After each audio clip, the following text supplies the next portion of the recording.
Em 24 de fevereiro de 2010, Dawn Brancheau, uma treinadora de orca, se preparava para fazer seu espetáculo. Para ela, era mais um dia normal, mais um show que levaria a aplausos. O público aplaudia. Luzes refletiam na água azul. Crianças sorriam. Adultos filmavam. Ninguém ali estava preparado para o que ia acontecer segundos depois. Dawn Brancheau deu iniciativa dos seus movimentos com a orca. Para ela, tudo estava normal. Segundos depois, ela foi puxada para o fundo da água, enquanto seus membros eram mutilados e arrancados para fora. Eu sou o 001 e hoje vou contar o caso da Dawn Brancheau, uma treinadora morta brutalmente pelo Tilikum, uma orca assassina.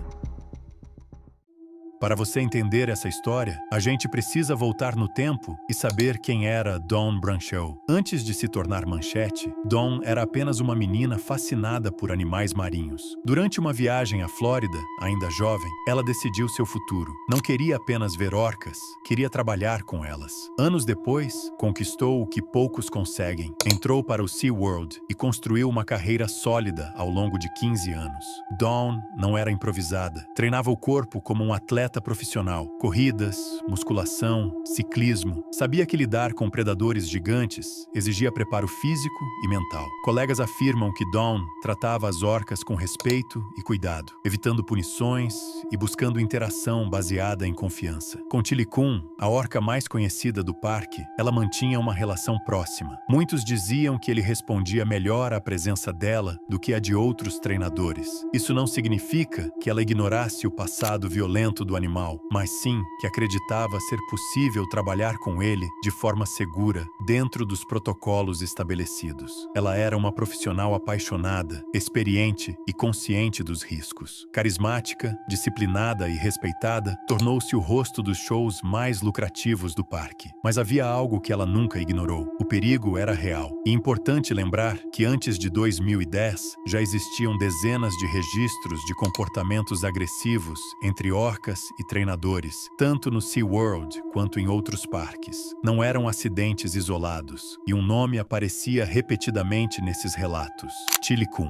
O nome significa amigo, mas a história dele nunca teve nada de afetuosa. Ainda filhote, Tilikum foi arrancado de sua mãe nas águas geladas da Islândia. Foi vendido, transportado e exibido como produto. Tilikum foi levado para um parque no Canadá chamado Sealand of the Pacific. O espaço onde passou a viver era pequeno, raso e inadequado para um animal que, na natureza, percorre dezenas de quilômetros por dia. Ali, ele dividia o tanque com duas orcas fêmeas dominantes. Mas havia um problema. Elas o atacavam constantemente. Elas se vingavam de Tilikum, pois quando ele errava suas manobras, todas as orcas eram punidas. Tilikum sofria mordidas frequentes, apresentava ferimentos visíveis e não tinha para onde fugir. Em vez de ser protegido, era punido com privação de alimento como método de treinamento. A rotina era exaustiva, várias apresentações por dia, pouco descanso, nenhum estímulo natural e isolamento emocional. Especialistas afirmam que esse tipo de ambiente gera estresse crônico severo em orcas, um animal conhecido por inteligência comparável à de grandes primatas. E foi nesse mesmo parque que Tilikum fez sua primeira vítima. Kelty Byrne, 21 anos, estudante de biologia marinha. Ela trabalhava no parque e tinha experiência básica com os animais, mas não era treinadora principal. Em 20 de fevereiro de 1991, Kelty caminhava pela borda do tanque onde Tilikum vivia com as duas orcas fêmeas dominantes. O local era super escorregadio. Kelty acabou perdendo o equilíbrio e caiu dentro do tanque. Assim que Kelty tentou nadar até a borda para sair, Tilikum a puxou para o fundo. Quando ela tentava subir para respirar,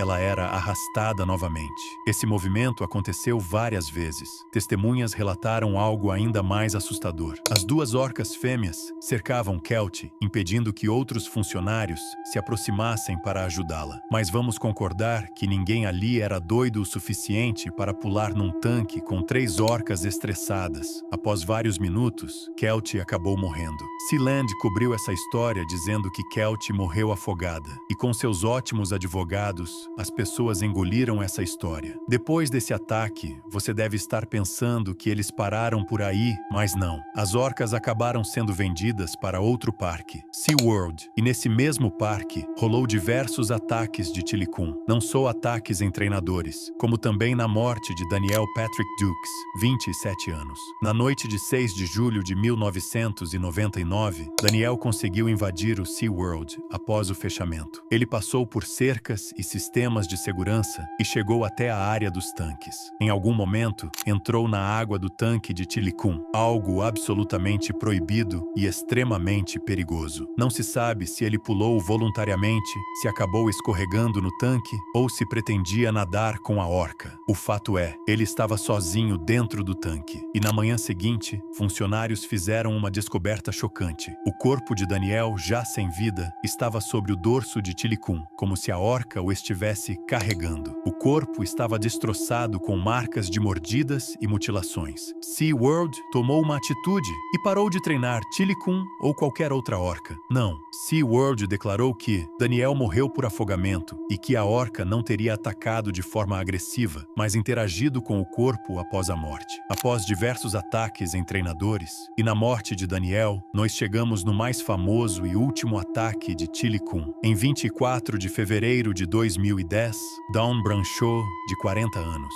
treinadora sênior do SeaWorld, com 15 anos de experiência, uma das profissionais mais preparadas do parque. Ela era a treinadora de Chili Kun. Ela amava ele e trabalhava com ele regularmente. E sabia exatamente do histórico violento da orca. Naquele dia, o show não estava indo bem. As outras orcas não estavam seguindo os comandos de seus treinadores. Então, chamaram a orca mais experiente e que não dava trabalho, Chili Kun. A Dawn pediu para Chili Kun iniciar seu movimento. Ele levantava sua barbatana como se estivesse dando ola para as pessoas enquanto nadava em volta do tanque. Até aí tudo bem, mas a Dawn usou seu apito para avisar Chili Kun que ele devesse parar de fazer aquilo e ir receber sua recompensa. Mas Chili Kun não escuta o apito e continua fazendo a manobra até o final do tanque. E quando voltou, o peixe, que era sua recompensa, estava acabando e recebeu muito menos do que ele recebia por um movimento perfeito. Ele entendeu que parecia que tinha feito um trabalho ruim, mas para ele, o trabalho tinha sido ótimo. E como ele não escuta o apito, avisando para ele parar o movimento e não recebeu sua recompensa,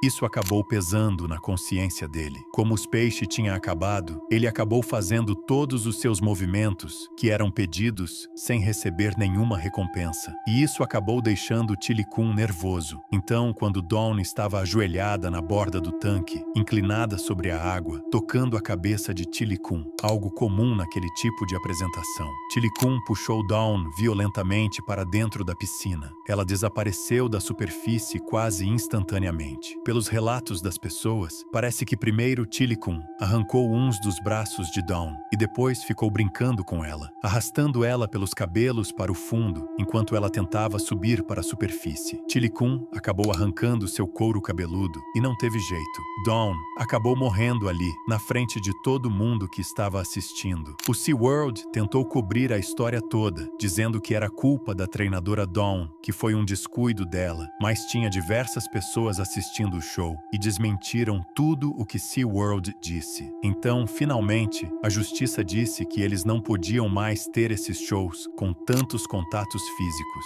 Chili Kun acabou morrendo no dia 6 de janeiro de 2017 por uma infecção no pulmão. Seu sofrimento finalmente acabou. O mais perturbador disso tudo é que esses ataques podiam não ter acontecido e que Chili Kun podia ter sido devolvido para o mar. Mas os parques decidiram esconder as histórias debaixo dos panos, até que um dia não deu mais.